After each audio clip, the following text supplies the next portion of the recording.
আসসালামু আলাইকুম বন্ধুরা, কেমন আছেন আপনারা? আশা করি সবাই ভালো আছেন। আলহামদুলিল্লাহ আমি ভালো আছি। আবার একটি নতুন ভিডিও নিয়ে আপনাদের সঙ্গে চলে এসেছি মিজানুর রহমান আজারির ওয়াজ। আপনারা যারা যারা মিজানুর রহমান আজারির ওয়াজ শুনতে ভালোবাসেন তারা ফুল ভিডিওটি দেখতে থাকেন, আশা করি ভালো লাগবে। খাজা মাঈনুদ্দিন চিশতি রাহিমাহুল্লাহ অনেক বড় আল্লাহর ওলি ছিলেন।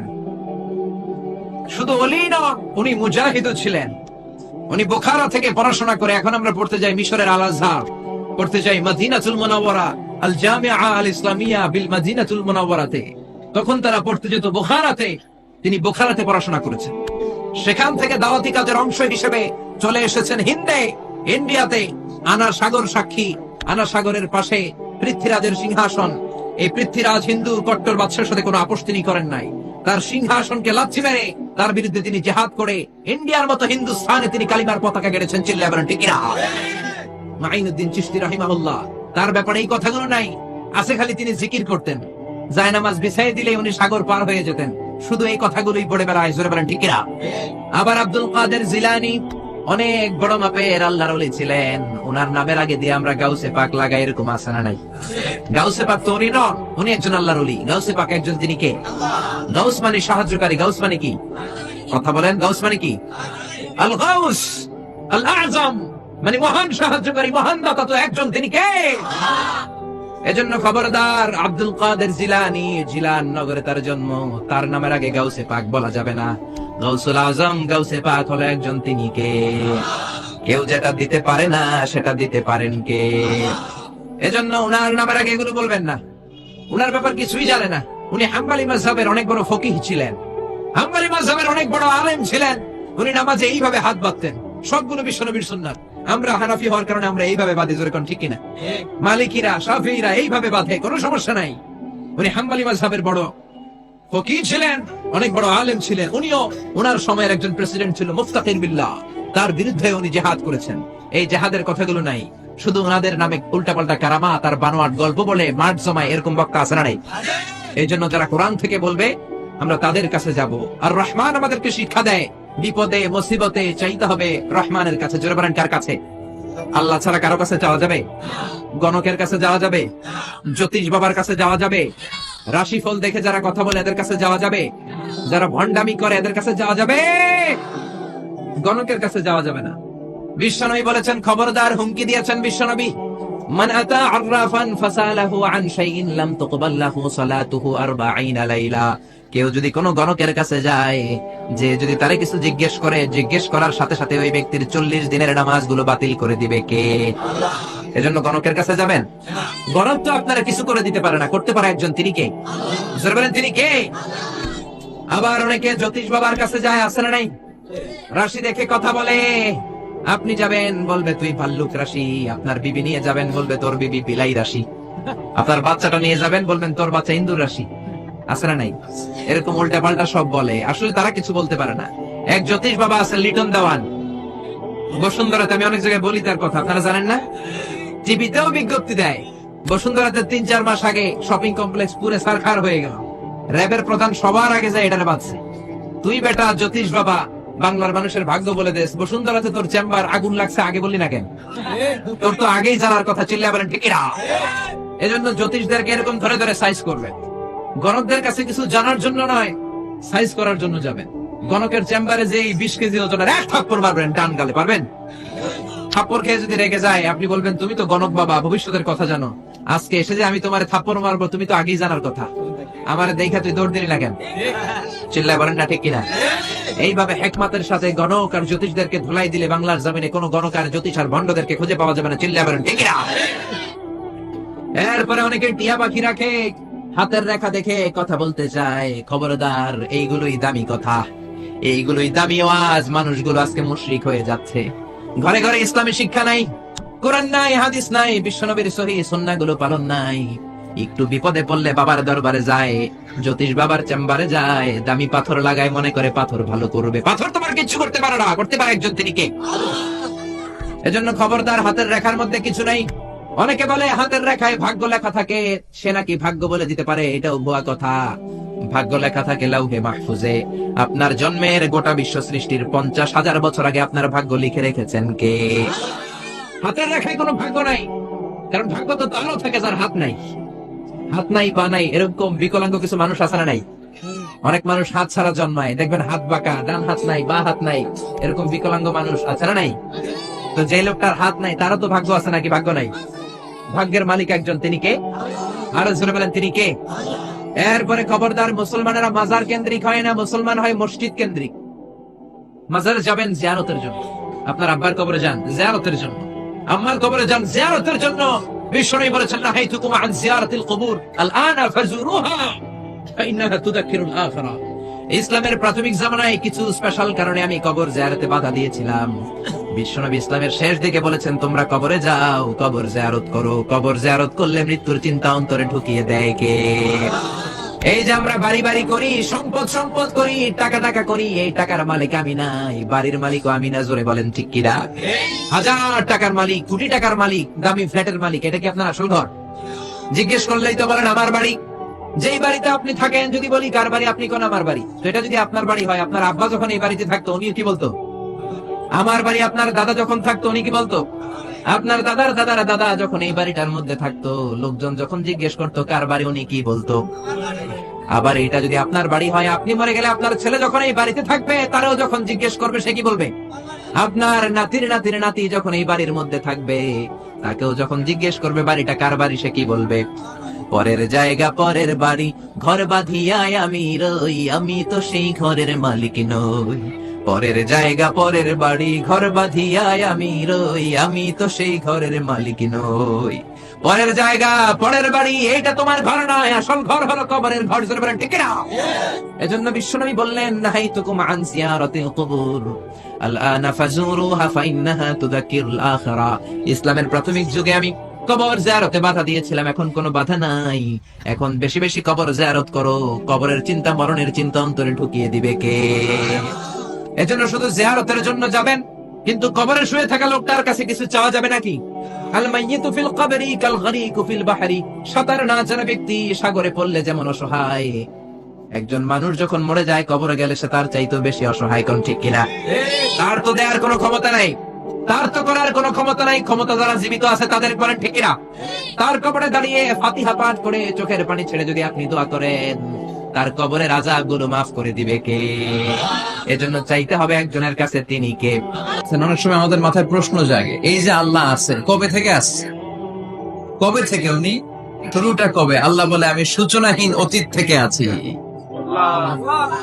আমি এমন অতীত থেকে আছি যেই অতীতের কোনো সূচনা নাই। বর্ণনা করবেন না? আবার আমি সীমাহীন ভবিষ্যৎ পর্যন্ত থাকবো। সুবহানাল্লাহ পড়ে। এমন ভবিষ্যৎ যেটা সীমা নাই, এমন অতীত যেটা শুরু হয় নাই। তিনি হচ্ছেন আল্লাহ। চিল্লায় বলেন, তিনি কে? এজন্য আমরা বলি, রাদিতু বিল্লাহি রাব্বা। রব হিসেবে আল্লাহ তোমারে পেয়ে আমরা খুশি। এজন্য আমাদের ইবাদতের সব জায়গায় এই রবের নামের গুণগান আছে না নাই? আমরা যখন রুকুতে যাই আমরা পড়ি সুবহান রাব্বিয়াল। আবার যখন আমরা সিজদায় যাই আমরা পড়ি সুবহান রাব্বিয়াল আ'লা। রুকুতে গেলে সুবহান রাব্বিয়াল আযীম। আবার যখন সিজদায় যাই তখন আমরা পড়ি সুবহান রাব্বিয়াল আ'লা। আবার কবরের জীবন যখন আমরা শুরু করে দিব, কবরের প্রথম প্রশ্ন হবে, তোমার রবের নাম কি? আমরা বলবো, আল্লাহ আমারে রব, আল্লাহ আমারে রব, এই রবি আমার সব। দমে দমে তনু মনে তারি অনুভব। তোমার দুনিয়াতে আমি যেদিকে তাকাই, অথই নেই আমাতে ডুবে আছি সবাই। পাক পাখালির গানে শুনি তসবিহ কলো রব, তসবিহ কলো রব। আল্লাহ আমারে রব, এই রবি আমার সব। সুবহানাল্লাহ, কি অসাধারণ কথামালা। আল্লাহ আমার রব, এই রবি আমার সব। আল্লাহ যদি আমার সাথে থাকে, পৃথিবীর কোন শক্তি আমার থামাতে পারবে না। চিল্লায় বলেন ঠিক কিনা? আর এই রবকে যদি তুমি হারাও, রব যদি আমার বিপক্ষে চলে যায়, পৃথিবীর কোন শক্তি আমার কোন উপকার করতে পারবে? এজন্য বিশ্বনবী বলতেন, ইযা সাআলতা ফাসআলিল্লাহ ওয়া ইযা ইসতাআনতা ফাসতাইন বিল্লাহ। যখন সাহায্য চাইতে মনে চাইবে, সাহায্য চাইবা কার কাছে? আমাদের কোন গুরুত্বপূর্ণ ঘটনা ঘটলে, গুরুত্বপূর্ণ লাইফ ইভেন্ট ঘটলে কিংবা আমরা কোনো বিপদে পড়লে সবার আগে আমরা ফেসবুকে শেয়ার দিই, ঠিক না? কথা কন। ফেসবুক অ্যাকাউন্ট নাই কার কার দেখি, ওই আল্লাহর ওলিদেরকে একটু দেখে রাখি। মাশাআল্লাহ, অনেকের নাই, অনেকের ফেসবুক অ্যাকাউন্ট নাই। তো এটার ভালো কাজে লাগানো উচিত। যেটাই আমরা করি এটা যেন ইসলামের পক্ষে যায়, ঠিক কিনা?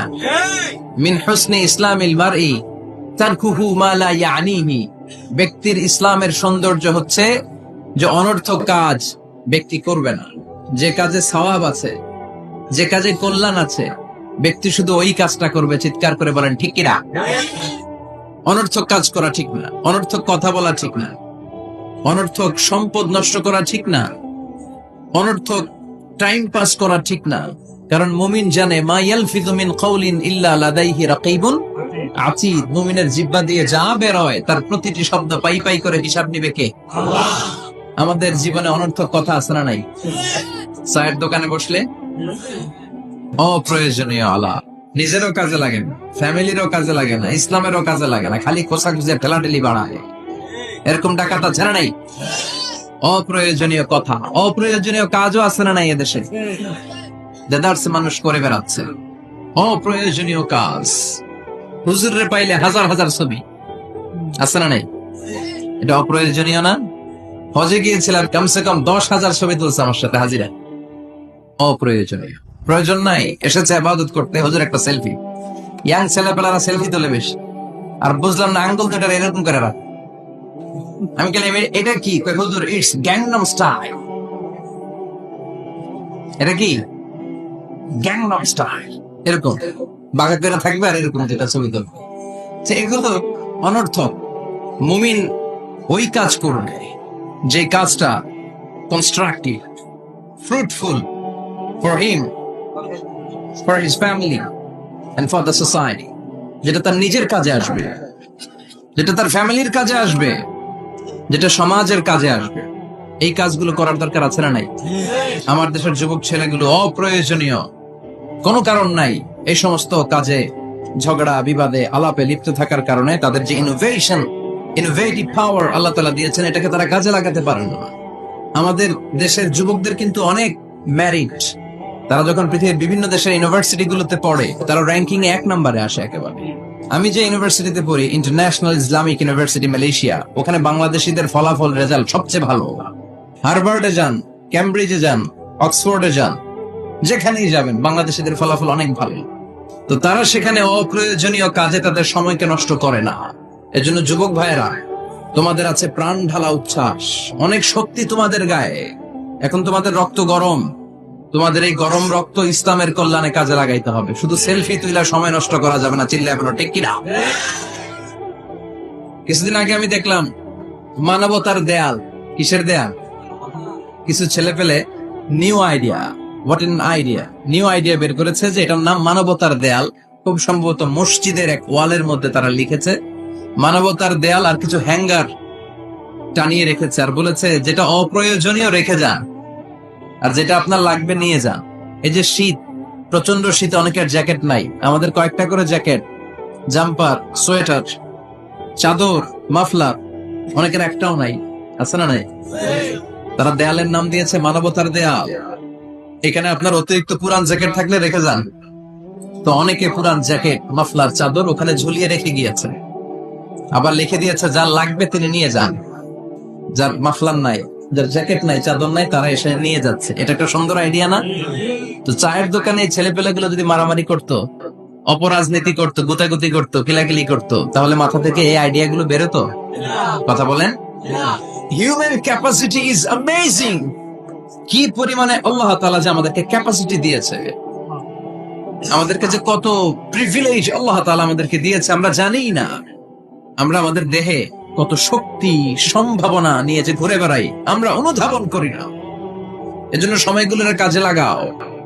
কিন্তু আফসোসের সাথে লক্ষ্য করা যাচ্ছে যুবকদের চরিত্রকে ধ্বংস করে দেওয়ার জন্য যে কয়েকটা হাতিয়ার আছে সবগুলো বাংলাদেশে আছে না নাই? ইয়াবা আছে না নাই? ফেন্সিডিল আছে না নাই? হেরোইন আছে না নাই? মারিজুয়ানা আছে না নাই? এই ফেন্সিডিল, ইয়াবা আগে শুনতাম ইউনিভার্সিটির ছেলেরা খাইতো, এরপরে নাইমা আসলো কলেজে, এরপরে হাই স্কুলে, এখন প্রাইমারি ছেলেদের হাতে ওই ইয়াবা ঢুকছে, চিল্লা এখন ঠিক কিনা? দেশের যুব সমাজ আজকে কোথায়? পর্নোগ্রাফি, এক একটা মোবাইল এক একটা হিন্দি সিনেমার কারখানা। ইন্ডিয়ান নায়িকাদের কোমর দুলানো ডান্স আছে না নাই? স্মার্টফোন নিয়ে ছেলে স্মার্ট হয়, কিন্তু ইমান, আখলাক, চরিত্র সব শেষ। অপরাজনীতি, রাজনীতির নামে মন্দ খারাপ প্রতিহিংসামূলক ছাত্র রাজনীতি। নেতারা এই যুবক ছেলেদেরকে ইউজ করে, ওর বিরুদ্ধে ও মার, তুই ওরে মার, ওনারা থাকে অন্য জায়গায়, আছে না নাই? এভাবে আমাদের দেশের ছেলেদের চরিত্র, তাদের সম্ভাবনাকে আমরা নষ্ট করে দিচ্ছি। যুবক ভাইয়েরা, in the day of judgement, কিয়ামতের কঠিন ময়দানে আল্লাহ তাআলা 7 শ্রেণীর ব্যক্তিকে তার আরশের নিচে ছায়া দিবেন। এর মধ্যে এক শ্রেণী হচ্ছে তোমরা যারা যুবক, শাবুন নাশাআ ফি ইবাদাতিল্লাহ, ওই যুবক যারা তাদের যৌবনে, তাদের সময়টা, তাদের দিন, তাদের রাত তারা আল্লাহর ইবাদতে কাটিয়েছে। সুবহানাল্লাহ পড়েন। 7 শ্রেণীর মধ্যে 2টা শ্রেণী হলো যুবক। একটা হলো যৌবন সময়ে যারা আল্লাহর ইবাদতে রাত কাটায়, সময় কাটায়। আর দ্বিতীয় ওই যুবক, যে যুবককে কোনো নারী অন্যায় কাজের, অন্যায় প্রেম করার পরকীয়ার অফার দেয়, ওই অফারকে ক্যান্সেল করে ওই যুবক বলে ইন্নী আখাফুল্লাহ, আমি এই পরকীয়ার দিকে যেতে পারি না, কারণ আমার অন্তরে ভয় আছে একজনের, তিনি কে? যাদের হৃদয়ে আছে আল্লাহর ভয়, তারা কবু পথ ভুলে যায় না। আল্লাহর প্রেম ছাড়াই দুনিয়ায় কারো কাছে কোনো কিছু চায় না, ঠিক কিনা? রাতের আধারে যারা সেজদাতে রয়, দু চোখের স্রোতে নদী যেন বয়। আল্লাহু আকবার। তো তাহাজ্জুদ পড়বে কখন? ফজরে তো পড়তে পারে না, আছে না নাই? রাতের আধারে যারা সেজদাতে রয়, দু চোখের স্রোতে নদী যেন বয়। ছলনার হাতছানি যতই ডাকুক, পেছনে ফিরেও সে তাকায় না। যাদের হৃদয়ে আছে আল্লাহর ভয়, তারা কবু পথ ভুলে যায় না। আল্লাহর প্রেম ছাড়াই দুনিয়ায় কারো কাছে কোনো কিছু চায় না। চিল্লায় বলেন ঠিক কিনা? তার মানে প্রথম হচ্ছে এক যুবক, যে যুবক তার যৌবন কালের সময়টা আল্লাহর ইবাদতে কাটায়। দ্বিতীয় হলো এমন যুবক, পরকীয়ার অফার পেয়ে সে বলে আমি ভয় পাই একজনকে, তিনি কে? এজন্য যুবক, তোমার অন্তর আল্লাহর ভয় থাকতে হবে। তোমার সময়টা এমনি কাটানো যাবে না, ইবাদতে কাটাতে হবে, ঠিক কিনা? এজন্য আমরা নামাজের পরে বলি রাদিতু বিল্লাহি রাব্বা, আল্লাহকে রব হিসেবে পেয়ে আমরা খুশি। তারপরে বলি অবিল ইসলামী দিনা, ইসলামকেও দিন হিসেবে পেয়ে আমরা খুশি না বেজা? আচ্ছা কন খুশি না? আপনি খুশি হইলে আপনার লাভ, খুশি না হইলে আপনার লস। ইসলামের বিজয়কে সমুন্নত করবে কে? ইসলামের পতাকা পতপত করে হোয়াইট হাউসের উপরেও একদিন ঝুলবে, চিল্লায় বলেন ঠিক কিনা? আল্লাহ বলেন খবরদার, ফু দিয়ে ইসলামের বাতি তোরা নিভাতে পারবি না। ইউরিদুনা লিউতফিউ নূরাল্লাহি বিআফওয়াহিহিম ওয়াল্লাহু মুতিম্মু নূরিহি ওয়ালাউ কারিহাল কাফিরুন। ইসলাম বিরোধীরা চায় মুখের ফুৎকারে ইসলামের বাতিকে নিভিয়ে দিতে। আল্লাহ বলে খবরদার, ষড়যন্ত্র করে লাভ নাই, ইসলামের বিজয় আমি নিশ্চিত করে দেব। স্যামুয়েল হ্যান্টিংটন একটা বই লিখেছে, দ্য ক্লাশেস অফ সিভিলাইজেশন। ওই বইতে তিনি বলেছেন এই যে সভ্যতার সংঘাত, এত সভ্যতা, চায়না সভ্যতা, আর্য সভ্যতা, বৈদিক সভ্যতা, সিন্ধু সভ্যতা, মহেঞ্জোদারো সভ্যতা, ইরাকীয় সভ্যতা, মিশরীয় সভ্যতা, একটার পর একটা সভ্যতা পৃথিবীতে এসেছে, একটার পর একটা সুপার পাওয়ার। এখন সুপার পাওয়ার হচ্ছে ইউনাইটেড স্টেটস অফ আমেরিকা, ধারণা করা হচ্ছে এরপরে চায়না হবে সুপার পাওয়ার, আবার অনেকে বলছে এরপরে ইন্ডিয়া হবে সুপার পাওয়ার। এভাবে একটার পর একটা সুপার পাওয়ার যাওয়ার পরে সর্বশেষ যে সুপার পাওয়ারটা পৃথিবীর বুকে মাথা উঁচু করে দাঁড়িয়ে থাকবে, সেটার নাম হচ্ছে ইসলাম। সেটার নাম কি? তার নমুনা গোটা বিশ্বব্যাপী আছে না নাই? ইসলামকে যত দমাইতে চায় এটা আরো উপরের দিকে ওঠে। সুবহানাল্লাহ কইবেন না? ইসলামের বৈশিষ্ট্য হচ্ছে চারা বীজের মতো। চারা বীজ তো আপনারা চিনবেন, নিমসারের মানুষ, বীজ। ইসলাম হচ্ছে বীজের মতো। ইসলামের শত্রুরা ইসলামকে মাটিতে গেড়ে দিতে চায়, কিন্তু ইসলাম হচ্ছে বীজের মতো, চারা বীজ। চারা বীজ মাটিতে গেড়ে দিলে কি হয়? কথা কন, আরো গজিয়ে ওঠে, মাটি ফেড়ে উপরের দিকে উঠে চিৎকার করে বলে ঠিক কি না? ইসলাম হচ্ছে টিউবের মতো, টিউব। পুকুরে যারা নতুন সাঁতার কাটতে যায়, ডুবে যাতে মারা না যায়, টিউব নিয়ে সাগরের মধ্যে নামে। এই টিউবকে যত আপনি পানির নিচে ডুবাতে চাইবেন, টিউব আর উপরের দিকে ভেসে ভেসে ওঠে। সুবহানাল্লাহ বলেন। ইসলামকে তো ওরা চিনে নাই। ইসলাম হচ্ছে চারা বীজের মতো, ইসলাম হচ্ছে টায়ারের টিউবের মতো। এটার যতই নিচের দিকে নামাইতে যায়, এটার বৈশিষ্ট্য হচ্ছে এটার ধাক্কা মারলে এটার উপরের দিকে ওঠে। সুবহানাল্লাহ কবেন না?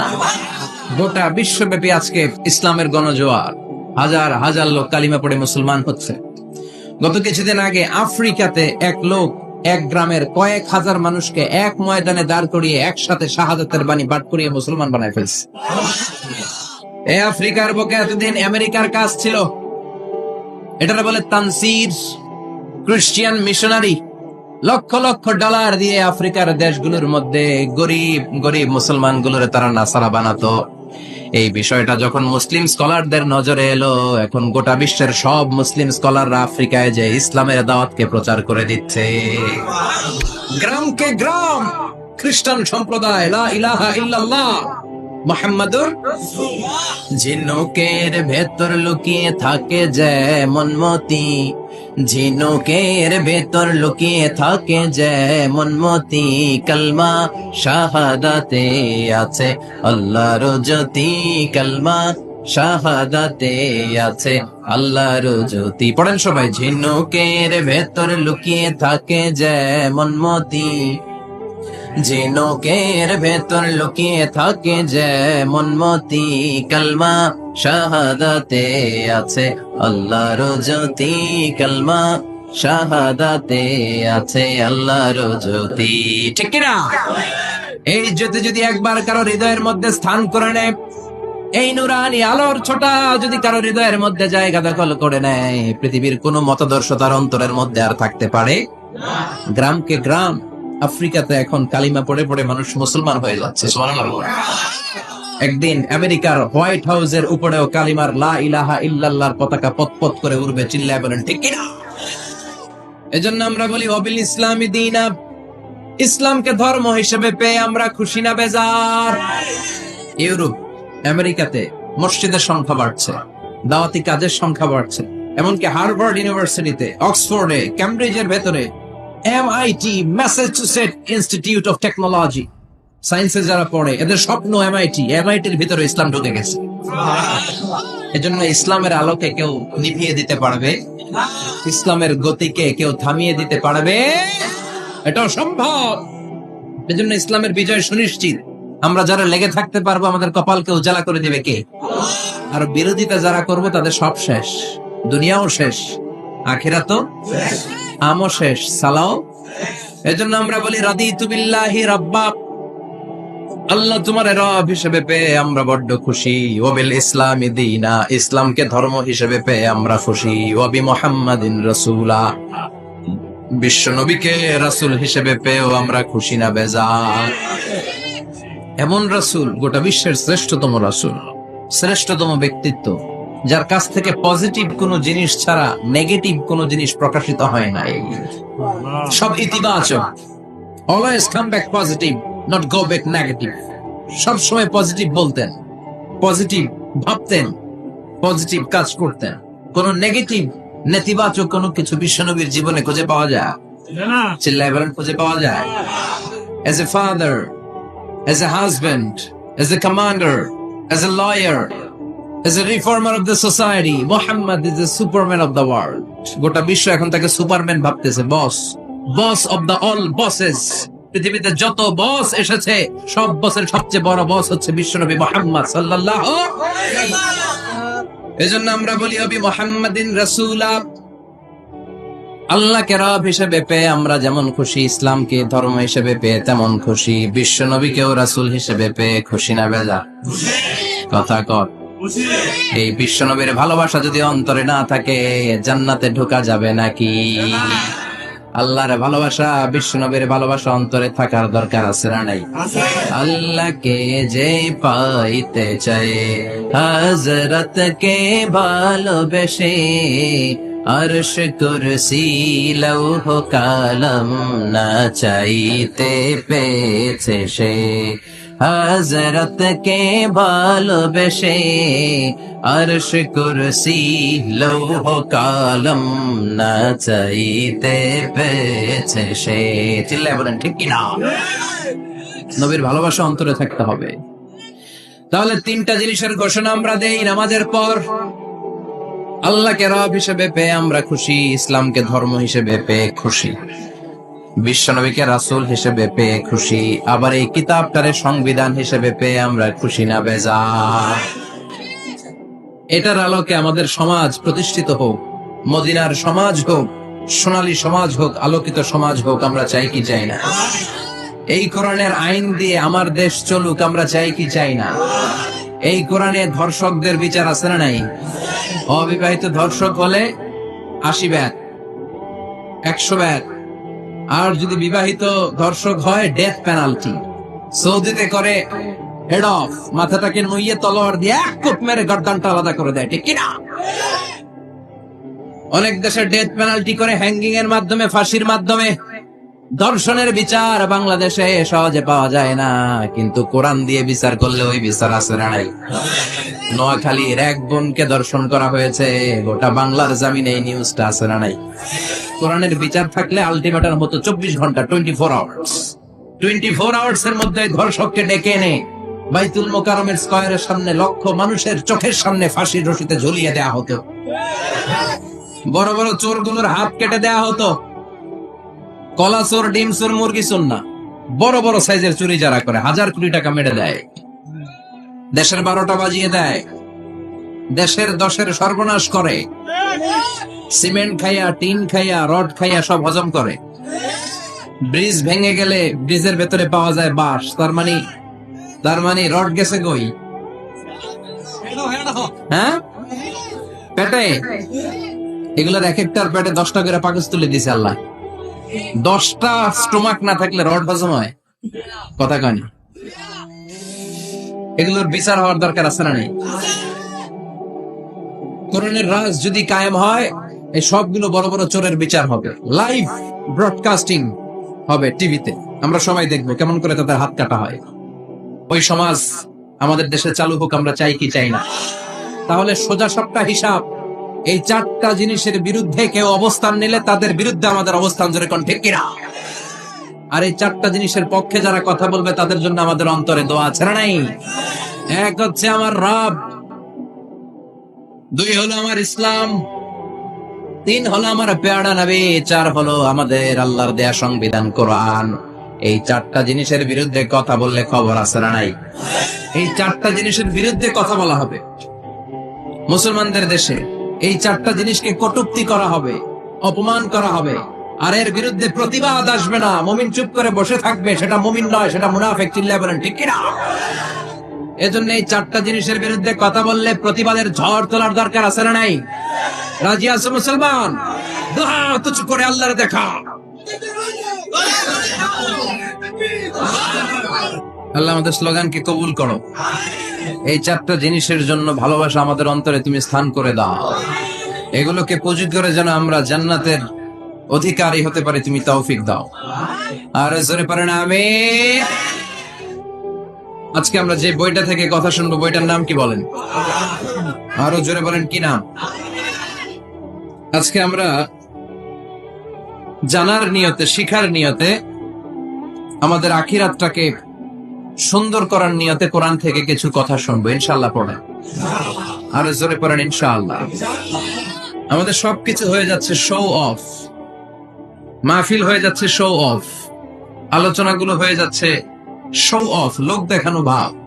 অন্তরে ইখলাস নাই, আল্লাহর প্রতি দরদ নাই, স্রষ্টার প্রতি অগাধ বিশ্বাস আর ভালোবাসা নাই। আমাদের ডে টু ডে লাইফের চিত্র যদি আমরা খেয়াল করি তাহলে দেখবো our spirituality is going down, our লিল্লাহিয়াত, ইখলাস ইজ গোয়িং ডাউন। আমাদের ইখলাস যাচ্ছে নিচের দিকে, মানে কমছে, ডিক্রিজিং ডে আফটার ডে। কিন্তু our greed, our jealousy, our arrogance, আমাদের অহংকার, আমাদের ক্ষমতার প্রতি লোভ, আমাদের হিংসা, এগুলো দিন দিন উপরের দিকে যাচ্ছে। চিল্লা এখন ঠিক কিনা? এই তাফসির মাহফিলগুলোর মূল উদ্দেশ্য হচ্ছে আমাদেরকে রাইট ট্র্যাকে নিয়ে আসা। We should come back to the right track. Train যদি লাইনচ্যুত হয়, অ্যাক্সিডেন্টের সম্ভাবনা আছে না নাই? লাইনচ্যুত হয়ে গেলে রেল কর্তৃপক্ষ এটাকে এসে আবার লাইনে তুলে দেয়, ঠিক কিনা? আমরা শয়তানের ওয়াসওয়াসাতে প্রায় লাইনচ্যুত হয়ে যায়। এই তাফসির মাহফিলগুলোর উদ্দেশ্য হচ্ছে আমাদেরকে আবার লাইনে তুলে দেয়া। আলহামদুলিল্লাহ কোন। এই জন্য সময় নষ্ট করে, যে সময় ব্যয় করে যে আমরা এসেছি, আসলে আমরা শুরুতেই নিয়তটাকে খালেস করে নেই, যে আজকে আমরা যা শুনবো আমলের নিয়তে শুনবো, ইখলাসের সাথে শুনবো, নিজেকে পরিবর্তন করার জন্য শুনবো, আমার আখিরাতটাকে, আমার জান্নাতটাকে সুন্দর করার জন্য শুনবো। তো আমরা খুব লম্বা চূড়া বক্তব্যের দিকে যাব না, সংক্ষিপ্ত কিছু কথা সরাসরি আমরা কোরআন থেকে শুনবার চেষ্টা করব। পড়েন ইনশাআল্লাহ। এবং আজকে এই 2 দিন ব্যাপী তাফসীরুল কোরআনের প্রোগ্রামের প্রথম দিন আমরা একসাথে বিদায় নিব ইনশাআল্লাহ। পড়েন। আলোচনার মাঝখানে ওঠা বসা করবেন, শেষ পর্যন্ত থাকবেন, কথা দিয়েছেন? আওয়াজ করে পড়েন ইনশাআল্লাহ। আসলে আমরা সরাসরি কোরআন থেকে শুনি, কেননা কোরআন থেকে কথা শুনলেই বরকত, কোরআন থেকে কথা শুনলে জীবন আলোকিত হয়। জীবনটা আলোকিত করে দেয় কে? কারণ সব সমস্যার সমাধান দিতে পারে। সমাধান চাও যদি জীবনে, মরণে ফিরে যাও, খুঁজে নাও, চোখ রাখো কোরআনে। চোখ রাখবেন কোথায়? না টিভির পর্দায়? কোথায়? সমাধান চাও যদি জীবনে, মরণে ফিরে যাও, খুঁজে নাও, চোখ রাখো কোরআনে। If you want the solution this dunya and akhirah, go back, have a look to the holy Quran. Subhanallah.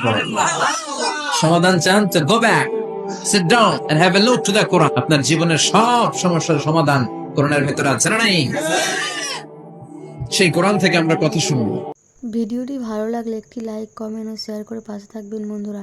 যারা যারা শেষ পর্যন্ত ভিডিওটি দেখেছেন তাদের জন্য অনেক অনেক ভালোবাসা থাকলো বন্ধুরা। আর নতুন নতুন ভিডিও পেতে চ্যানেলটিকে সাবস্ক্রাইব করে পাশে থাকবেন বন্ধুরা। ভালো থাকবেন, ধন্যবাদ।